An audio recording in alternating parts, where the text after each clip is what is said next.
Hi friends, मैं हूं मानव। Welcome two movie. शुरू करते हैं आपस में पॉजिटिव से नमस्कार।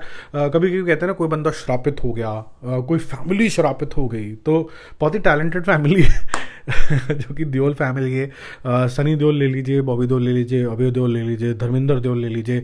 बहुत ही टैलेंटेड सेट ऑफ लोग हैं। थोड़ा सा क्वेश्चन मार्क है जो नई जनरेशन अभी आई है, करण देओल, राजवीर देओल। टैलेंट दिख रहा है, लेकिन अभी मेरे को नहीं लगता कि वो पूरे रेडी हैं। जिस तरीके से ये बाप दादा, बहुत ही ज़बरदस्त टैलेंट है। इतना ज़बरदस्त टैलेंट है कि मैं तो अमिताभ बच्चन और धर्मेंद्र को एट पार ही रखता हूँ। कभी कभी तो धर्मेंद्र एक नॉच ऊपर ही चला जाता है मेरे दिमाग में। अब अपनी अपनी इच्छा मेरे दिमाग में तो जाता है। बट बात करें इस पूरे परिवार की, तो ये ऐसा परिवार था जब बहुत अच्छा कर रहा था, और 2000 के मिड आते आते ये बिल्कुल ही गिर गया और सारे एक साथ टपक पड़े नीचे।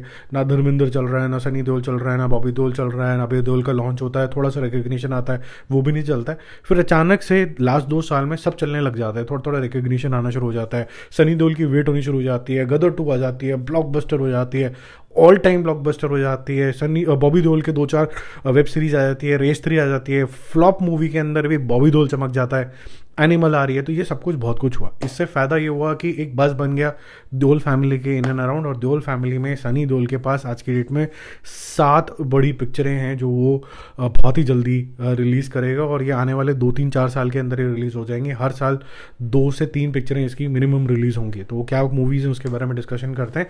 पहली है बाप, जो ऑलमोस्ट खत्म हो चुकी है। इसका पोस्ट प्रोडक्शन का काम चल रहा है, और मैं ये भी आज डिस्कस करूंगा कि इसका पोटेंशियल कितना है, कितने रुपए ये लेके आएगा मार्केट के अंदर। अब देखो, सनी देओल ने एक तरीके की सक्सेस अब देखी है जाके, ऑलमोस्ट 22 साल बाद। 2021 में उसकी सोलो हिट थी, और आज के टाइम के हिसाब से अब गदर में सोलो मेन लीड की हिट है। तो बाप में मुझे ऐसा लगता है कि क्योंकि वो अभी भी उस माइंडसेट में होंगे, किसी तरीके से मुझे मूवी मिल जाए, मैं वापस रूटीन में आ जाऊं वाले जोन के अंदर होंगे, तो वो इतना कमांड नहीं कर पाए होंगे कि मेरे कैरेक्टर को कैसा दिखाओ। तो बाप में मैं को बहुत ज़्यादा उम्मीदें नहीं रख रहा हूँ। अगर वो ओके टाइप की मूवी हुई, नॉस्टैल्जिया हुआ, तो 50 करोड़ तो फिर भी कर जाएगी। अगर वो बाई चांस अच्छी बन गई, एक्सपेंडेबल टाइप बन गई, तो 100 करोड़ का पोटेंशियल होगा। इससे ज़्यादा नहीं जाएगी ये मूवी, कंसिडरिंग के किस तरीके का सेटअप होने वाला है और आज की जनरेशन कितना इन सब लोगों को पहचानेगी। इसके बाद की मूवीज़ जो होंगी, सीक्वल होंगी, वो बड़ा पोटेंशियल रखेंगे। सेकेंड जो मूवी जिससे मुझे ज़्यादा उम्मीद और भी नहीं है, वो है एक सोशल ड्रामा। अब ये एक मलयालम मूवी का रीमेक है। ये कंप्लीट हुए भी अब टाइम हो गया, ऑलमोस्ट 6 महीने हो गए। ये भी फर्स्ट क्वार्टर अगले साल में रिलीज होने की बात करी जा रही है। तो अगले 1-2-3 महीने में ये रिलीज भी हो जाएगी। इससे भी मुझे कोई बहुत ज़्यादा उम्मीदें नहीं है। हालांकि इसके अंदर जो थ्रिल क्वेश्चन है मलयालम मूवी का, वो बहुत ज़्यादा है। तो ये 50 करोड़ से 75 करोड़ रुपये मैं मान के चल रहा हूँ। अगर ये तब भी हो जाता है, तब भी हिट की कैटेगरी के अंदर आ जाएगी। बात करते हैं लाहौर 1947 की, जो कि एक पंजाबी प्ले, जस्ट लाहौर नहीं देखा, वो जमिया ही नहीं, वो उस तरीके का कोई एक प्ले है। मैंने भी नहीं देखा, बट ऐसा कुछ प्ले का नाम है जो राजकुमार संतोषी बना रहे हैं 1947 के ऊपर। और यहाँ पर वो सरदार होंगे या फिर कोई और रोल प्ले कर रहे होंगे, वो तो पता नहीं। बट इसका Q3 Q4 ऑफ 2024 में शूट तय है। और ये क्योंकि आमिर खान के प्रोडक्शन से आ रही है, तो फिर इसकी मार्केटिंग भी आपको पता ही है। आमिर खान तो एक्सपर्ट है, जैसे शाहरुख खान है। तो ये 200 करोड़ का पोटेंशियल फॉर शो रखती है मिनिमम, मुझे ऐसा लगता है। उसके बाद उनकी बॉर्डर 2 भी है, जो 2025 में शूट शुरू होगा, जिसका अगले साल तो पूरा इसका जाएगा बाकी चीज़ों के अंदर। तो 200 से 300 करोड़ का पोटेंशियल मिनिमम इसका भी है। हालांकि ये मूवी बहुत एक्सपेंसिव बनने वाली है, 200 करोड़ रुपए के आसपास तो इसका बजट ही होने वाला है।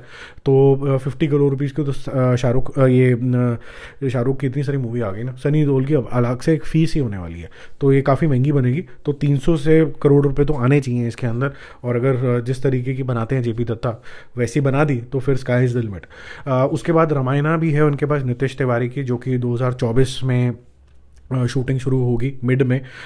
इसका जो पोटेंशियल है, अगेन रामायण अगर चमक गई तो ये 1000 करोड़ का पोटेंशियल है। अगर नहीं चमकी तो ये फिर आदि पुरुष वाला से भी कम का पोटेंशियल होगा, क्योंकि जो ग्रोथ हमने प्रभास की वजह से देखी थी इनिशियली, वैसी वाली तो नहीं मिलेगी रणबीर कपूर की मूवी को या फिर यश की मूवी को। तो ये 200 करोड़ में निपट जाएगी, लेकिन 200 फिर भी कर जाएगी। लेकिन अगर ये चमक गई लोगों को, तो ये 1000-2000 ये हो सकता है इंडिया की सबसे बड़ी पिक्चर बन जाए। ये ऐसा पोटेंशियल इसके अंदर है। सो बड़ा ही डिफ़िकल्ट रेंज है इसका, 200 से सीधा 2000 मैं ऐसे मान के चल रहा हूँ, और आप भी शायद मेरी बात से सहमत होंगे। बाकी मैत्री मूवीज़ जो साउथ की काफ़ी सारी मूवीज़ बनाती है, अल्लू अर्जुन के साथ भी बनाती है, आई थिंक पुष्पा भी इन्होंने रिलीज़ करी थी, वो भी एक मूवी बनाना चाहते हैं सनी देओल के साथ, जो कि एक एक्शन थ्रिलर होगी, और ये 150 से 200 करोड़ रुपए के आसपास का मुझे लगता है ज़बरदस्त पोटेंशियल इसका भी होगा। ये सारी मूवीज़ लार्जली हिंदी सेगमेंट में ही रिलीज़ होंगी, और उसके बाद जो मेगा प्रोजेक्ट जो होने वाला है, जो 2025 को फ्लोर्स पे जाएगा और 25 में ही रिलीज़ होगा लगभग, वो है 1000 करोड़ का पोटेंशियल रखने वाली गदर 3। गदर 1 ब्लॉकबस्टर, गदर 2 ऑल टाइम ब्लॉकबस्टर, गदर 3 नेक्स्ट लेवल जा सकती है अगर इसी तरीके के इमोशन और इसी तरीके का एक्शन दोबारा देखने को मिल गया तारा सिंह का।